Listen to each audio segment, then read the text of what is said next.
Roni krokodilske suze, raspala se na komade zbog Nerija, Asmin i Uroš joj postali rame za plakanje.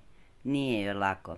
Nakon svađe sa Nerijom Ružanjinem, Hana Duvnjak se raspala na komade u pušionici. Nerio tokom rasprave priznao da nikad neće moći promeniti i da neće moći da bude idealan muž, što je nju posebno pogodilo. Ona je ovom prilikom otvorila dušu Urošu Staniću o svim problemima sa Verenikom. Čeka da ti pokreneš raskid, pokušava na sve moguće načine da te se otarasi.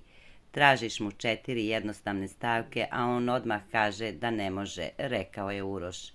Ovako je isto radio, već samo kaže da će spavati napolju. Kako da ga ne primim kad ga volim, ne mogu više. On mi pravi haos jer ja neću da živim u Dubrovniku, a zna da neću već 3 godine, govorila je Hana. Hoćeš li ceo život da liješ suze za njim? Trebaš svom detetu zdrava. Ako on ne misli o detetu i tebi, misli ti. Pun mi je da te ne brani. On ne može organski da te gleda i smisli. Kao da si neki ker, a ne majka njegovog deteta i buduća žena, rekao je Uroš. Meni je baba rekla da razmislim dobro. Da li želim da se udam za njega, dodala je Hana. On nije muškarac, nikad te nije zaštitio. Vas povezuje zabranjena ljubav napolju, ali vi se ne volite, rekao je Asmin. Podsjetimo, ori se bela kuća, Hana i Nerio žestokom svađom zatresli sve. On konačno priznao da se neće pomiriti i stati uz nju.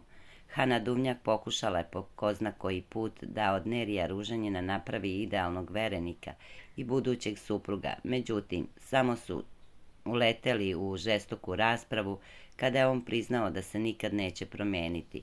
Nije poenta što se pomiri, nego što je prešao preko svega kao da nije ništa bilo. Čim mu neko nešto kaže, ja budem kriva odmah, rekla je Hana.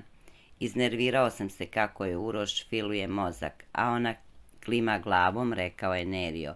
To je Uroš, kad si izašao napolje, nju su svi napali, da je ona kriva što si ti ušao. Imaš pravo da spustiš loptu sa tetkom, ali moraš da kažeš da ona ne sme da napada Hanu i govori da je ona kriva, rekao je Dača. Meni si ostavio da se borim sama, kako si mogao da se svađaš sa mnom, a nisi mogao da skačeš, šta će ona meni da kaže, vikala je Hana. Njoj je jako teško, ona se upravlja prema tebi. Podržala te u svemu, a ti se pokrećeš za 180 stepeni, rekao je Dača. Ja se ne pokrećem, rekao je Nerio. Dozvolio da dođe da se dereš na mene kako si ti u pravu, a nikad nisi bio, rekla je Hana. Želiš da se pomiriš s Aneli, pitao je Dača. Jesi me štitio u 4 zida pre, pitala je Hana. Nisam, rekao je Nerio. Što si onda došao ovde, pitala je Hana. Kako ćeš napolju da zaštitiš, a ne možeš ovde, dodao je Dača. Ne voli on mene niti me poštuje. Trebalo je bilo sramota da radiš na pumpi, nego si hteo da radiš za mamu. Ja sada ne mogu ispraviti svoj život jer će biti isti, a tada sam mogla. Sad nema mogućnosti jer sama sam, rekla je Hana.